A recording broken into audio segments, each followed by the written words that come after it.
Hi Bold Bakers, I'm Gemma Stafford, and today on Bigger Bolder Baking we are making Hawaiian Matcha Butter Mochi. Here's how to do it.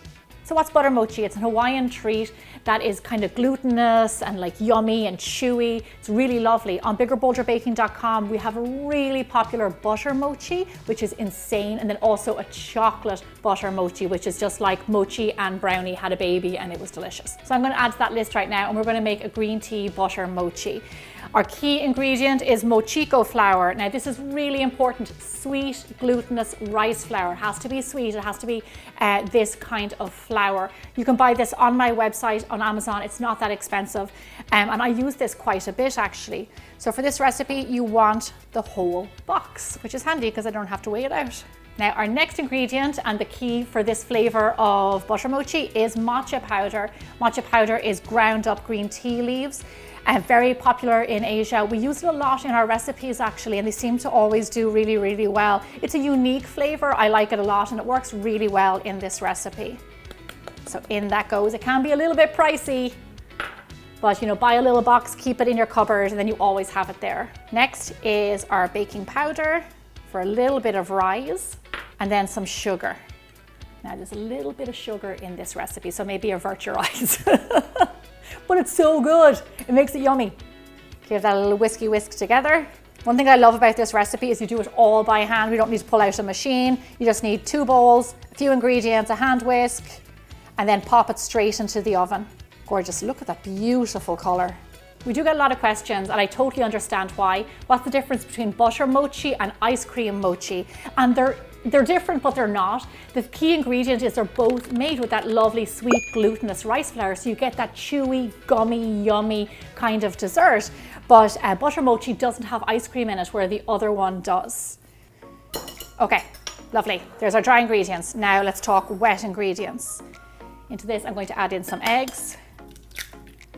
I always bake with large eggs, room temperature unless I specify. Next, we are going to add in some milk. So now for the milk, I always recommend full fat because fat is flavor and just adds extra yumminess to our dessert. Just so you know, if you're lactose intolerant or can't have dairy milk, you can substitute another milk. You could actually substitute it with our other key ingredient for this recipe, coconut milk. And this is what gives it that lovely like tropical island, like Hawaiian feel to it. A big can of coconut milk, and just like the milk, full fat.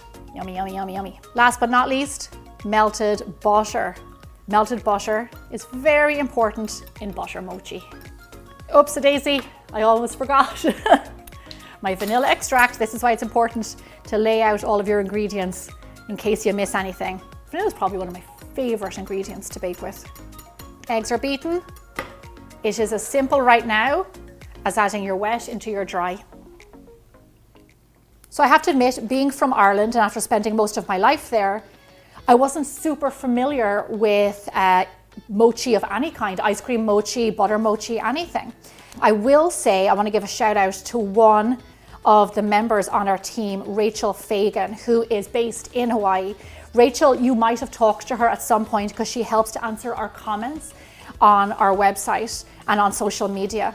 She was the one who told me about mochi, and she tells me about all sorts of like unique Hawaiian desserts. So Rachel, this one is for you. I hope you like it. Lovely. Here I have a 9 by 13 pan. It's buttered and lined. Pour that right in there.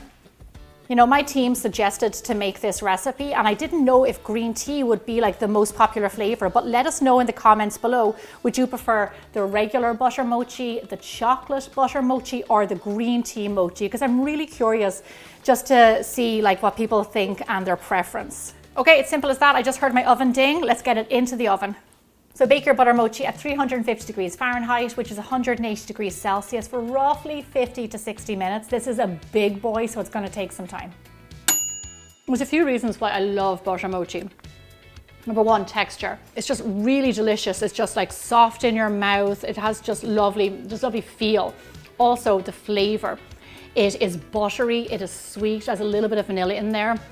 You can also get a mild hint of the green tea. It is not overpowering, and you know, I'm not the biggest green tea fan, so like this is the perfect amount for me. Also, it makes it look amazing. Butter mochi is just something I learned about recently, but since having the regular butter mochi, the brownie, and now this, it just makes me love it even more, and I just wonder what other flavors are out there. To see my other mochi recipes or my other hundreds of videos, stick around. There's lots more to check out.